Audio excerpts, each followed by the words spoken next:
Tony Blair had no problem with leaving the European Union as a young politician starting out despite his recent views about Brexit, according to Remainer Lord Andrew Adonis.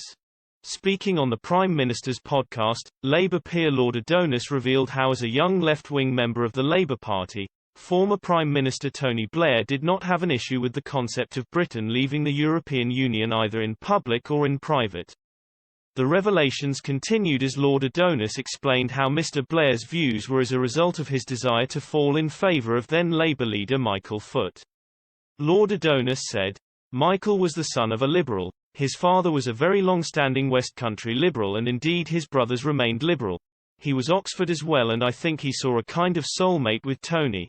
Lord Adonis continued by stressing how at that stage in his career, Tony Blair was subscribing to all the left-wing policies and this shaped his view on Britain's membership of the then European Economic Community, EEC. Then in a surprise revelation, the Labour peer revealed how Blair didn't have a problem with the idea of Britain getting out of Europe. He explained how this view was one that was held publicly as a fledgling politician in the early 1980s under Michael Foot. But Blair also wasn't expressing many problems in private with leaving the European Union. Lord Adonis went on to say how Mr. Blair was also famously, though it was denied later it is true, a member of CND, Campaign for Nuclear Disarmament, then. The Labour peer said Mr. Blair's position on Europe and role in the CND was a result of him going along with the orthodoxy of Michael Foot's Labour Party at the time.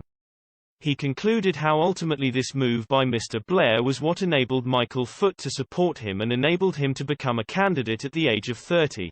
Then in a stab at the Conservative Party, Lord Adonis drew a comparison of the move to today's Brexit voting Tory MPs.